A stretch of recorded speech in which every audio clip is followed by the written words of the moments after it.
of constructive collective memory serves to foment or exacerbate anger and conflict at one moment of time, and then a few generations later is not only seen as harmless, but is enlisted in the diametrically opposed mission of palliating the culture of grievance that appealing to such forms of remembrance once nurtured. This is where you get conflicts like in Serbia, in Kosovo, in Ireland even, where age-old animosities that really have they are only perpetuated in the present based on sometimes the warped history or myths of the past. And it's just taught to the younger generations as an animosity that, frankly, they don't happen to personally share or even know anything about other than what they picked up. So irony aside, the question of whether historical remembrance is constructed, imagined, manufactured out of whole cloth, or willed into being is of profound importance to professional historians, not least because they know that myths and legends can be as historically important and politically potent as reality if they happen to match a society's expectations at a given time. Now, there's some historians and sociologists that don't call for memories to be based on the best available historic research. To the contrary, they oppose letting the historical chips fall where they may, forgetting, as one author wrote in a book called What is a Nation? Forgetting, and I would even say historical error is an essential factor in the creation of a nation. So this philosopher historian insisted that if called upon to choose, a nation would be well advised to opt for myth rather than history, codified in collective remembrance. That's rather than the history itself, because at that point, no one really knows what the actual history was. So it's a really interesting discussion. And takes you to points, let's see, of looking at things like how to stave off the worst by arriving at something called modus vivendi, in which we have to agree to disagree on what needs to be remembered and how, as much, if not more important, on what needs to be forgotten. We want to ensure that collective memory contributes to the liberation rather than the enslavement of mankind. And that for me is really key. I mean, if you're looking at how can we as people, who individually are alive at any time, and the author does argue that if you are alive and if there are people alive who did actually witness or experience aspects of history, let's say, and he does use the example of the Holocaust, if while they're still alive and justice can be done, fine, bring it on. But once anyone who was alive at the time is now gone, you need to be careful that, and be aware that it might be more moral to let go, forget, maybe even forgive, if not forget. Or forget if not forgive. But he believes that the forgiveness part, and even making an apology if you can, is part of the releasing and letting go so that you can forget and future generations can move on.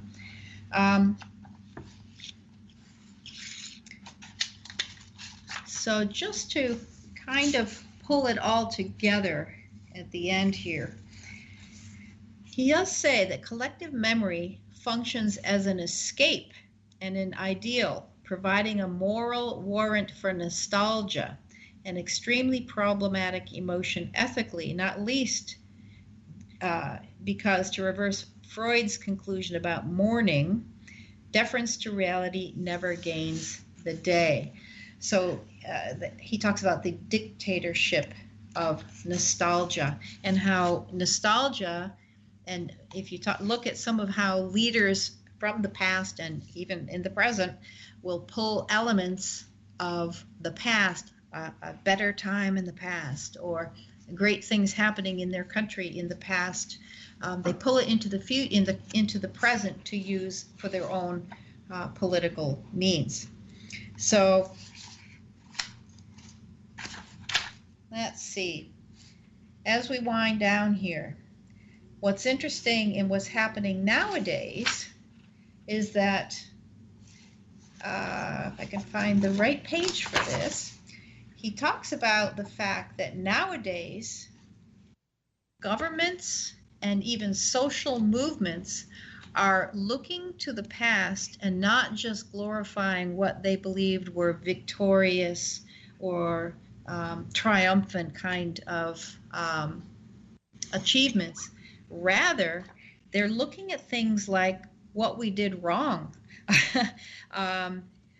which in the States, of course, we're living through that right now with racism, looking at the history of the slave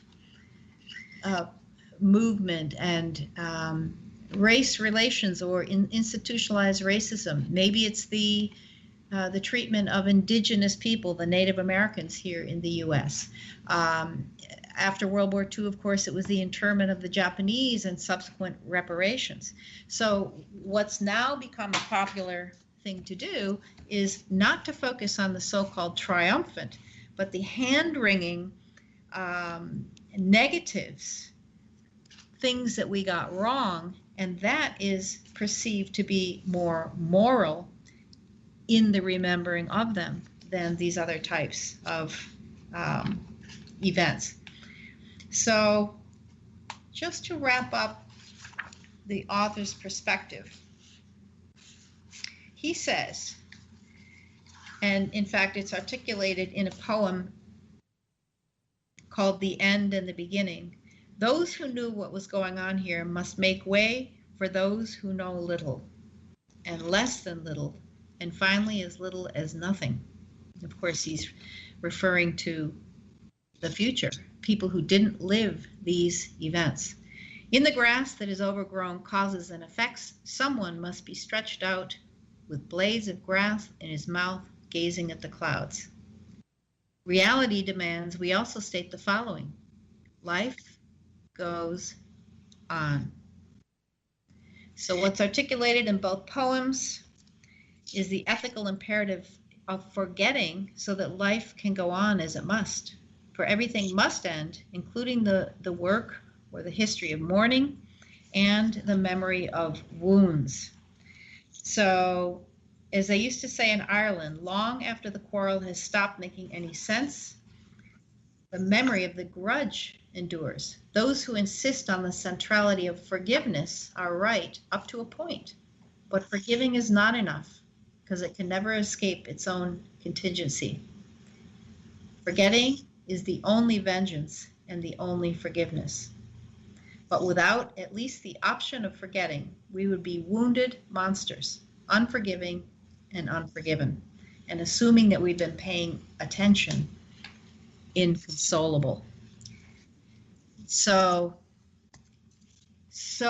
writes David Reef in his book In Praise of Forgetting, Historical Memory and Its Ironies. So think about it for yourself in your own life. If you look back on memories that fill you with joy or maybe peace or a sense of achievement, and you honor those and you think about how the ripple effects trickled through your life and the lives of those you touched, then you might also remember some of the events that were more painful. And in the same way that women tend to forget the pain of childbirth and have more kids,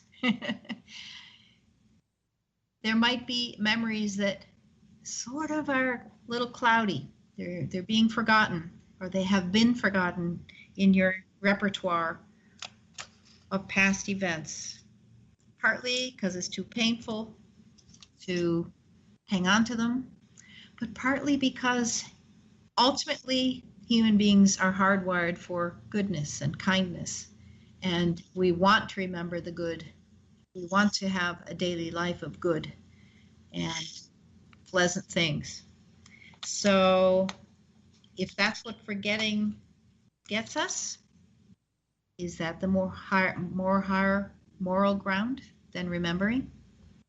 It's a choice you can make for yourself, both historically with things that matter to you in human history, but also in your own life. You can choose what to remember and what to forget. Make it useful, make it amplifying of the life you want to live and express. So with that, I'm going to wrap it up and just remind you, with gratitude for being here, that the life you live is the legacy you leave. Bye-bye now.